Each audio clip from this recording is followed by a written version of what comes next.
Well, we're getting ready for our first semifinal match with the men's 4.5, 19 plus. These are the best pickleball players at the English Open. I'm being joined by Julie McElvaine. Julie, come in closer and say hi to the forum audience. Hi, Facebook Live. We're here now, ready to watch the semi-final. Laville and Anthony versus Peter Hitchman and Sam Basford. So it's going to be a great game. Amazing skills these guys have got. They've got youth on their side, which is something that I haven't got at the moment. And to watch them run around the court is just absolutely amazing. So we're in for a good game, guys. So, Julie, who would you call the favorites here? These are the top players in the UK. We've got a 5-0 player in Louis Laville. Interestingly enough, Louis and Anthony are both in the process of getting IPTPA certified. Anthony just completed his level 1 and is halfway through level 2, and Louis is also halfway through his level 2. Sam has every intention of doing his level 2, and we're hoping to get that done this weekend. But these guys know each other's games. Who do you think's got the advantage in this particular match? Well, I'm going to put my cards on the table here, and I am going to go for Louis and Anthony. Louis has come on amazingly. I started playing with Louis when he first started playing pickleball, and I've seen him develop into the amazing player that he is today. Give the guy credit. He knows where he wants to be. He wants to be up there with the 5-0 pros, and he's going to do everything he possibly can to get there. He works so hard off the court, and there we go. That's the first point there. Serve back.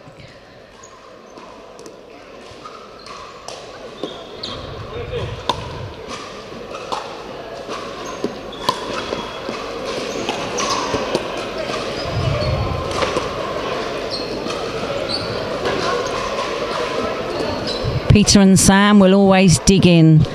They'll always play 1 point at a time. Some amazing creativity on the court with these guys here today.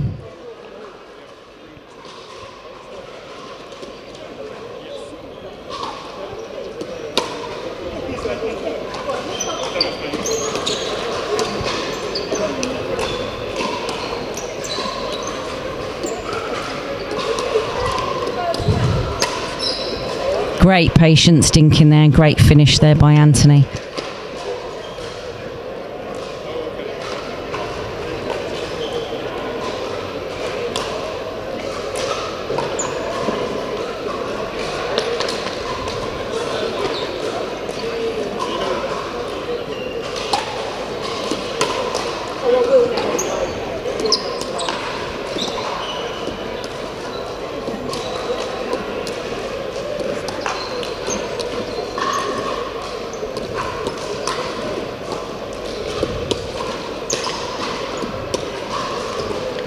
Great cross-court dink in there.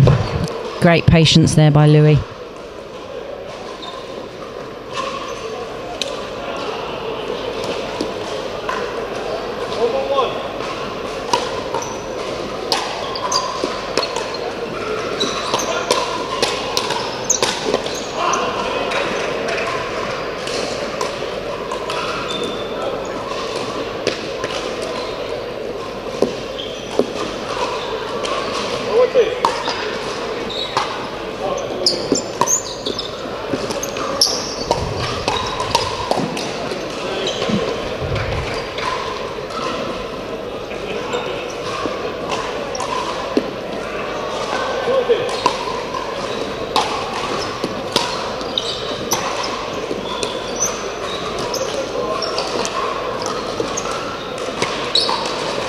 Nice. Do you think Engaged Pickleball paying Louis and Anthony to dress like this today, Riff? I don't know about that. The Elliots are a great company. I use the Engaged paddle myself. I've known the Elliots In fact, the interesting story here, Julie, is that when about 5 years ago, when Elliott's first started Engage, they got a letter of approval from the USAPA on their first paddle. And before they even were able to put a graphic or a sticker on it, my son and I bought 4 of them. We love that paddle because it gives you quite a bit of grip on the ball, which allows you to spin more. And I've already told the audience that with this soft ball indoors, the spin doesn't do a heck of a lot. But outside on a tennis court with the Duraball, putting a lot of slice on the ball really is a very effective way to create errors. So Engage is one of the popular paddles out here, but there's 5 years ago there were only 8 paddle manufacturers in the world. Today there's over 125. That just shows you the growth of the game, Julie. It's just absolutely phenomenal growth all over the world. And one of the sponsors that we've got here today is PaddleTech. They make high quality paddles, and I believe Temper does it as well. They're another company. So I always say, everybody asks, what I would recommend for a paddle, and a paddle is always an individual thing. But what it really comes down to, you'll find one that feels good in your hands, but it's never the paddle that's going to make the player, right?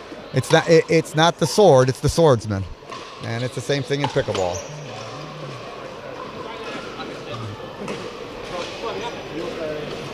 So we've got a pretty tight match going on right now. It's 3-5. Peter, it's a nice deep return, setting up a nice cross-court dink. Both of these guys, Peter and Louis, have excellent technique in their dinking. I like the way Peter is reaching in to get every volley dink that he can, because a volley dink ends up taking time away from their competitors. It's pretty tough with these guys because Louis is so quick on his feet. But you may be able to get a little bit of an advantage on Anthony because he's a bigger fella and he doesn't move on the court nearly as well. So it's one of the things that I think the Sam and Peter have as a slight advantage. But Louis covers the court so well that it's really tough to take much of an advantage there. He's got great hand speed. His volleys are extremely quick, as are Anthony's. So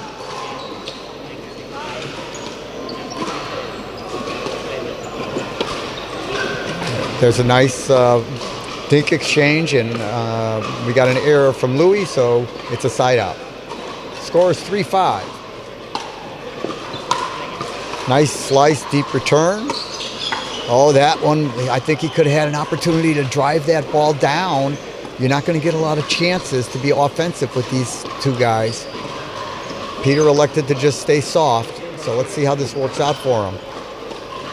Great dinking. There it is. Yep, the ball just popped up a little bit. He wisely, put himself in position to hit a forehand and put the ball down in the middle of the court for a winner. Looks like Louis may have... Louis got a bit of an injury. Or something. Looks like maybe a hamstring. I think he slipped on... Yeah, slipped and maybe tweaked his hamstring a little bit is what it looks like right now. Slipped on a bit of perspiration or something on the court, and it looks like his right hamstring. Maybe he's cramping. He may be cramping.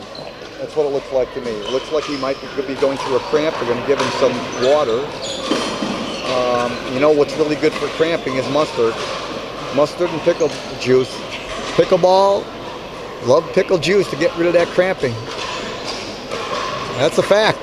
We're out in hot, humid Naples at the U.S. Open, and the ambulance is literally parked at the complex because of all the people that are cramping and end up getting dehydrated. Oh, that was a careless error on Sam's part. I think it looked like he changed his mind. He was getting set up to do an inside-out forehand for a third shot drop, and instead he tried to do a curl on the forehand side. Some nice down-the-line thinking. Oh, well done, ball. Sam. That's over. It's not many of them that Anthony's not going to put away with. Anthony's a very powerful man, and I always say that, it's good to be powerful, but it's placement over power more than anything else in pickleball. Because if you put the ball down in the feet, or if you can just, place the ball off the court, no matter how hard you hit it, you might be able to return it back. But if you put it off the court, nobody's going to get it. So we still got a nice tight match here. It's 5-4, and that ball just sails wide. So they're going to change sides. We're at 6-4. Louis and Anthony are in the lead, and I believe it's a second server. And it looks like they got a little slick spot right there. And they're testing it.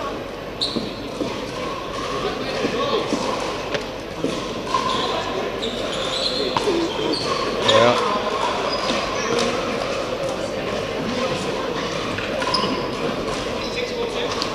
Okay, looks like we're ready to go. Nice deep return. That ball's too high. Oh, nice finish there by Peter. Too high, and that's an easy put away for Peter.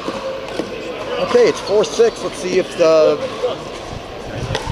Cousins could get back in the game here. Nice third shot. And there's an unforced error. There's a nice third shot drop, and I think Anthony thought that was going to sail a little bit longer than it did, and he had to kind of reach further than he expected, and causing the error into the net. We're at 5-6.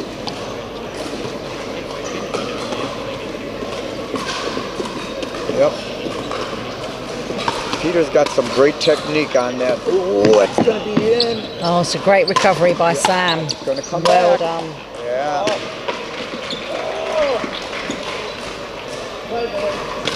That all got set up because of a little inside out and a disguise on Louis' part. And that's what I love about these guys, their creativity, their disguise. Yeah. They earn and they ATP, and it's just a pleasure to watch. They have the full repertoire of skills, don't they? Oh, I missed. Unlucky. He had that set up perfectly, and he just pulled it wide.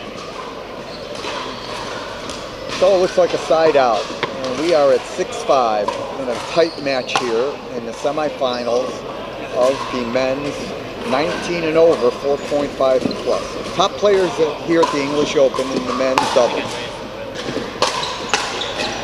Louis changes it up with a nice drive down the line, but Sam's right there to volley the ball back and keep him back. It's a nice little change up to have that drive every once in a while, and Louis highly skilled and able to mix it up with both a nice third shot drop as well as a third shot drive. It's a side out, and the score is 5-7. The tactics now, really, they should be playing on Anthony. He's had a couple of side outs.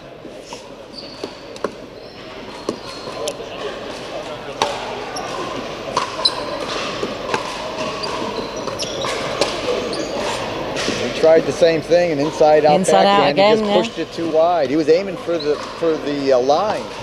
TV audience, even at this high level, you can't aim for the line. Give yourself some room for margin. Give yourself at least a foot to 18 inches inside the line, inside the baseline, so that you don't waste an opportunity when you have an opening to hit a winner, and instead you make an unforced error. That's a great shot. Look out, that point's over. That was a great lob all the way to the back of inside the baseline. And these guys have got great direction on their smashes as well. They've got all the control, don't they? Nice third shot. Inside out really there pretty. from Louis. That's really pretty. Sam was ready for that. Louis did a little inside out, but Sam was right on it and ended up punching the volley down, which is the key. Rather than trying to hit the ball hard right into Louis' strike zone, he put that ball down. And that was a nice short dink. Louis thought it was going to go a little further, so he was going to try and attack it, but the ball dropped below the net, causing the error.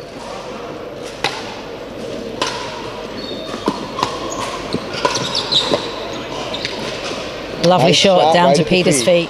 Yeah, right, nice punch volley on Anthony's part, right at the feet. Those are tough to get back. Beauty.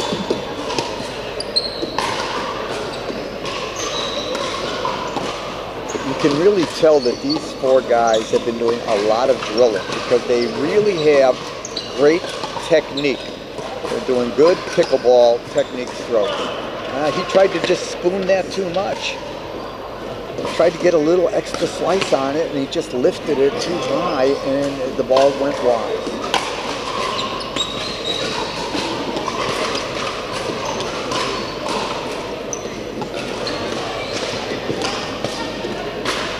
Starting to pick on Anthony. And picking on Anthony's backhand there. Anthony's staying right with it. Oh, he had the opening. He just overhit it. That's going to improve because that was not a smart shot. Even though he had the opening, when you look at the score, it was not at 9-5, and they're serving. If you're the receiving team, you've got to stay defensive. There's a time to go for a lower risk shot, a higher risk shot rather, and a time not to. And when you're down 5-9 and the other team is serving, you want to stay a little bit more conservative. Even though he's got the skills to do it, Sam should have held off a little bit longer and not gone for such a risky shot. They got to get the serve back in order to try to get back in this game. But it's match point right now, 10-5. Really good dink in here by all the players.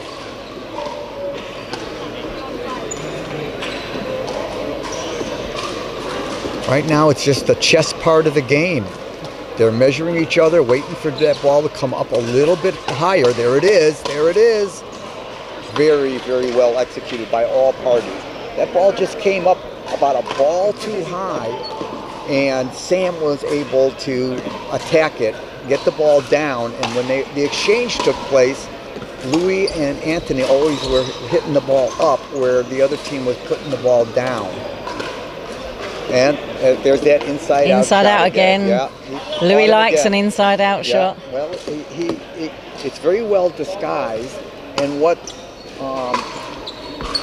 Peter has to learn to do, and he hasn't just learned to do it yet, is that rather than watching the ball, he needs to watch his opponent's paddle. If he watches his opponent's paddle, he's going to be able to see that paddle open up, and that tells you the direction of the ball. But I could tell by the way he's been fooled so many times that he's watching the ball rather than the paddle. That's something he's going to learn with experience and playing higher level players. All these guys are highly skilled. They've got great fundamentals, and it's going to be fun to watch them over the next few years. They're already so improved from my last visit here in May of 2018 that these are really fine athletes, and they can compete well with some of the top 4-5-5-0 players in the world. So it's really a joy to see and to witness. And it's very exciting that these are the top players that are here in Europe, and it will be great to see as they mature and they develop. Yep. And these guys are getting opportunities to go and play in the US. Yep. And it will be great to see one day a first European player at this level that these guys play at 5-0, 5-0 pro to medal. Yeah, they're going to be there. There's no doubt. If as long as they've got the work ethic, all they need to be able to do is to just get a little bit more experience working with the higher level pros. Because one of the things that's tough to really make advancements is that even when you're practicing every day, if you're practicing against skilled players that are at a lower level, you're not getting challenged. And some of these shots that are really, really good shots, even like Louis' inside-out shot, at the pro level, they're going to eat that up. Yeah. So he's going to have to learn to wait, be patient with it, and only throw it in maybe once in an entire match at a critical time. But all that comes about with experience. They've got the skills, they've got the love of the game, and it's going to be fun for them to watch them. It's an exciting future for pickleball in Europe. It absolutely is. And I'm hoping that, the next time I come back, that WPF is going to sponsor an event here in Europe. And we're going to bring a bunch of the American pros here, because that's going to help all of the continent. Because there's really good players, in Spain and some of the other European countries, in France and Finland. And all they need is more opportunities to play against and to see the pros live. It's one thing to see it on YouTube, and it's quite another to get on the court with them and just be in awe of their foot speed, their hand speed, and just how quick and how intelligent they are as far as strategy. And it's going to give the European players an opportunity to recognize that you need to have all these other skills so that you can change your strategy when you need to.